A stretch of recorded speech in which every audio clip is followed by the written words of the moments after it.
সবচাইতে বেশি ভালোবাসি আমি মেয়েদেরকে। বিশ্বনবী জানিয়েছে আমার কাছে তিনটা জিনিস প্রিয়, একটা সুগন্ধি, নামাজ আর আমার স্ত্রী। নারী জাতিকে নবীজি যেহেতু ভালোবেসেছে, কোরআনের হাদিসের চোখ লাগিয়ে দেখতে পাচ্ছি আপনি জাহান্নামে যাচ্ছেন। ভারতের সিরিয়াল দেখে দেখে আপনি জাহান্নামে যাচ্ছেন। আমি স্বামী যেটা পছন্দ করে যদি জায়েজ হয়, জীবন থাকতে আপনি মেনে নেবেন। মারা যাওয়ার পর স্বামী যদি সত্যি ওই মহিলার স্বামীর মতো বলতে পারে, না আমার স্ত্রী কিন্তু আমার মন মতো ছিল, আমি গ্যারান্টি দিয়ে গেলাম ছোটখাটো গোনা থাকলো আল্লাহ আপনাকে জান্নাত দিয়ে দেবে।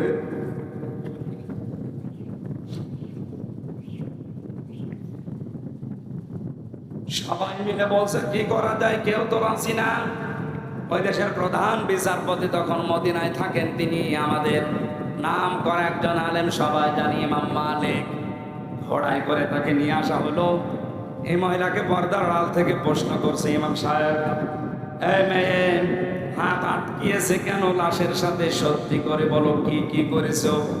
মেয়েটা সেই প্রথম থেকে শেষ পর্যন্ত বলতে আরম্ভ করেছে যে আমি এই করেছি, আমার কোনো দোষ নেই, তো ভালো মনে খালাস দোয়াচ্ছিলাম।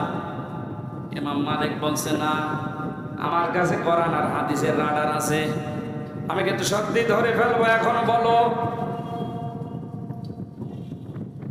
ধমক দেওয়ার পরে মেয়েটা বলছে, ইমাম লাশ ধোয়াতে ধোয়াতে এই মহিলার প্রতি একটা খারাপ ধারণা করেছিলাম আমি। খারাপ ধারণা এই যে তুমি উপরে ফিটফাট, ভেতরে সদরঘাট। তোমাকে আমি একদিন একটা পুরুষ মানুষের সাথে তোমার বাড়িতে প্রবেশ করতে দেখেছিলাম। এই যে আন্দাজে একটা মন্তব্য তার উপরে নিক্ষেপ করেছি, পরবর্তীতে খোঁজ নিয়ে জেনেছিলাম যে ওটা তার বড় ভাইয়ের ছেলে। ভাইয়ের ছেলে সম্পর্কে কি হয়, কি হয় বলো? অপর সাথে দেখা করা, যে 14 জন পুরুষের সাথে একজন মহিলা দেখা করতে পারে, ভাইয়ের ছেলে তার ভেতরে নেই। একটা জায়েজ জিনিসকে আপনি হারাম দিকে গড়িয়ে দিলেন কোন কারণে? আমি শুধু এই কাজটা করেছিলাম মনে মনে লাশ ধোয়ানোর সময়। ইমাম মালিক বলে, মহিলা আমারও তো এইটাই মনে হচ্ছে তুমি কিছু না কিছু করেছো। নিজে অন্যায় করার পরে অন্যায়টা যদি কোনো নিরপরাধ ভালো মানুষের উপরে কেউ চাপিয়ে দেয়, সে যেন প্রকাশ্য পাপের বোঝা বহন করে নিয়ে বেড়ায়। আবার দেহে তামালা বহুতানা ওয়াইসমাম মুবিনা। এখন প্রকাশ্য পাপের বোঝায় আছো, থাকো এভাবে। শাস্তি আছে কোরআনে কারিমে তোমার জন্য দুইটা। সূরা নূরের 4 নম্বর আয়াতটা তিনি তেলাওয়াত করে শাস্তির ঘোষণা দিলেন, ওয়াল্লাযীনা ইয়ারমুনাল মুহসানাতি সুম্মা লাম ইয়াতু বিআরবা'তি শুহাদা ফাজলিদুহুম সামানিনা জালদা ওয়ালা তাকবালু লাহুম শাহাদাতান আবাদা ইলা আখিরি আয়াত।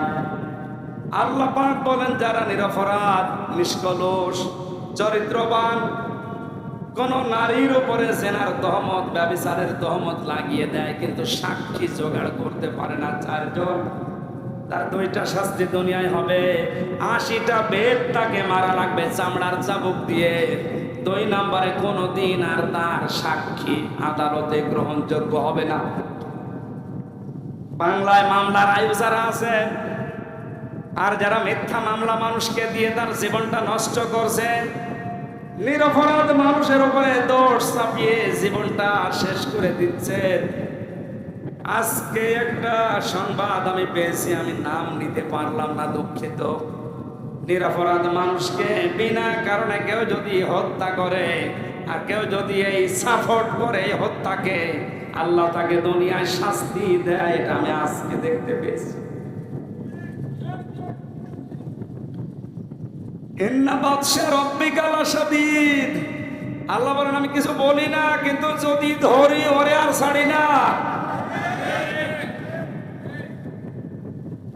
ভিন্ন মত, ভিন্ন দল পোষণ করা, এটা কি অপরাধ এই দেশে?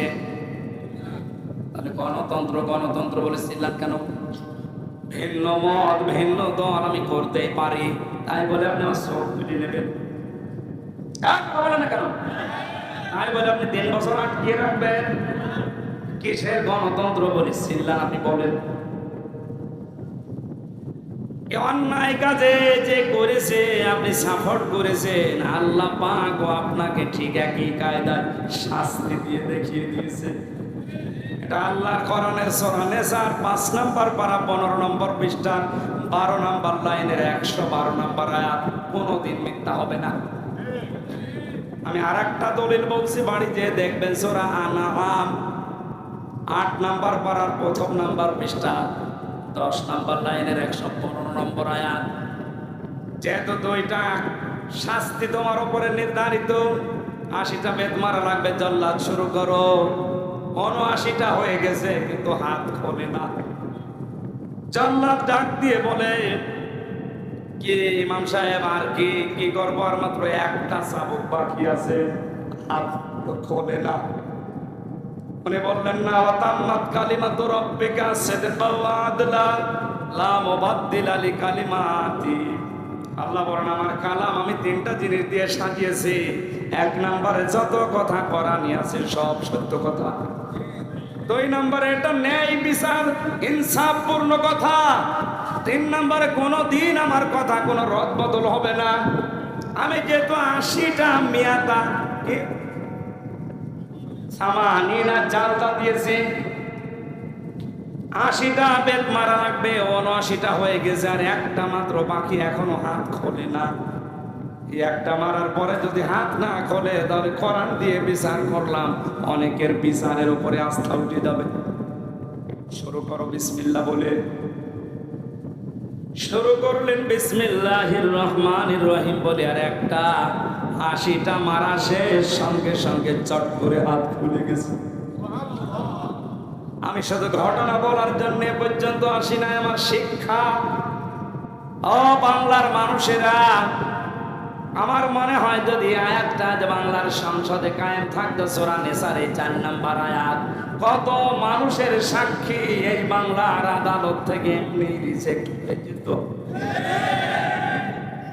মরণের আগে আর আপনার সাক্ষী নেওয়া হতো না। ওয়ালা তাকবালু